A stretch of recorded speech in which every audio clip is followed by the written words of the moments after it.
So you've been on the keto diet. Today's video we're going to talk about how do you come off of it and not gain all your weight back.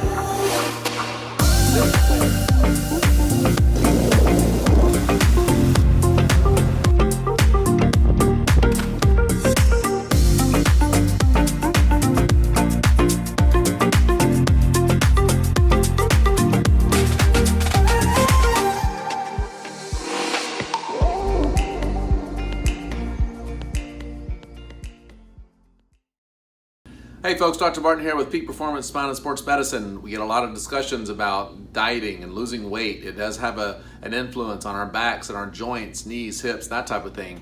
And I did a video last week about the 3 problems I find with fad diets, keto, Atkins, not putting them down. It's just the problems that I find with those particular eating styles. And lo and behold, the very next patient that I had was a lady who I've been seeing for a very long time, and I mentioned that I had done a video about this, and she says, oh, no, don't say anything bad about the keto diet. I'm doing it and it's working. And I kind of mentioned the 3 problems that I had with the fad diets, and the last one was it's not sustainable. And she did acknowledge that she does not want to be on this diet forever. So it gave me an idea right then and there that I needed to do a video about how you or she would come off of this diet and not gain all the weight back, because you have to understand that when you diet for a long period of time and you really are in a calorie deficit and you're losing weight, your body's metabolism is essentially adapting to that level of calories that you're consuming, and that's because we're designed for survival, pretty much nothing else. And as a result, when you come off of that diet and your calories spike, not 5, 10, 20%, I mean they literally may double or triple. Well, your body is designed to put all that excess weight on as body fat, in fact. So it's going to replenish your glycogen stores if they're down. If you're in the keto diet, for example, you're going to have decreased glycogen stores in your liver and your muscles. And then it's going to then put on the rest of the body weight as fat. Now, before we talk about how to come off of this, let's discuss why this was working for this particular patient. I actually have her numbers here. So her protein was 113 a day, that's what she was going for. Her fats were at 70 and her carbs she was trying to stay under 20. And that gave her a whopping 1,162 calories a day or so of energy. And for a grown woman or man, that's just way, way low on the calorie scale. I would expect her to be in a deficit at about 1,500 calories a day. And so she's really, really low, and it's putting a lot of stress on her body. So as soon as she were to not do keto anymore and her calories bumped up to say 2,000, 2,500, maybe even 3,000, then she would find that she would gain weight very, very rapidly. So you have to do this a special way. So the very first point is she's losing because she's in a deficit. It's not just because she's not eating carbs. Her carb numbers are very, very low. There's no question about it. But she's in a big, big deficit, and that's why she lost weight or is losing weight on the keto. But it's not sustainable. That was one of my points that I made in the other video.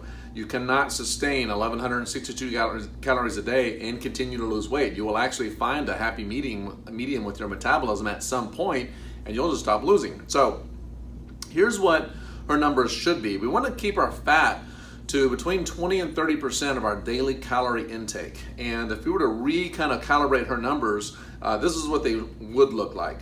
So our protein was a little bit low. We want to have about 0.8 to 1 gram of protein per pound of lean body mass. And so I would put her at about 130 on her grams of protein per day. That gives us about 520 calories per day of protein. I would put her fats at 50, so I bring those down just a little bit. That would put us at 450 on the calories for the fat for the day. And then I would put her carbs at 132 grams of carbs. That gives us about 530 calories of carbs. Now what this does for a person, and especially her, is it pulls her calories or total calories up to about 1,500 per day.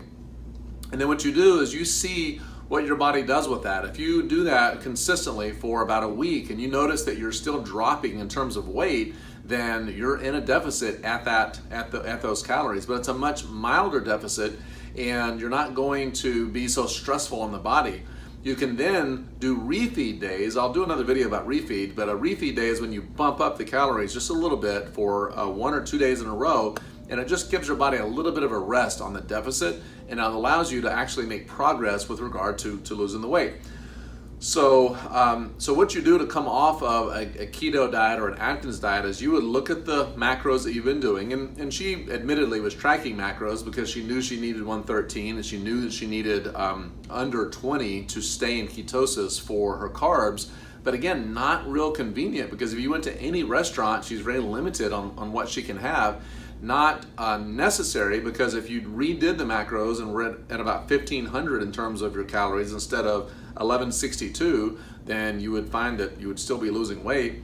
And not sustainable, because she readily admitted that she did not want to stay on this diet for a long period of time. So, but that's how we do that essentially, and those would be her numbers. In order to do this for yourself, here's what you do. You take your lean body mass, and so if you're 100 pounds overweight, that's not what we call lean body mass. For me, my lean body mass is, say, 180 to about 180 pounds, somewhere in that range. And you set your protein goal for about a gram per pound of lean body mass. And so for me, my protein goal is actually 200 per day. You set your fat goal, for me, is around 70, and you back into your carbs. So I'm taking in 2160 per day, and I'm in a deficit at 2160. But my carb number is relatively high, so I'm losing weight eating pretty much anything that I want, and you can do the exact same thing. So that is my thoughts on how you come off of a keto, Atkins, or any kind of a fad diet. You need to do this properly. You're going to bump up that carb goal a little bit at a time. You're not going to go from 1,000 to 1,500 calories a day. It's a little bit too much of a jump. But if you do this correctly, you can not only continue to lose weight, you can do it very, very sustainably and very healthily, I might add, and just basically make progress. So with that, I hope you enjoyed the video. Subscribe, keep track of when I do more of these videos, on YouTube, and I look forward to talking with you next time.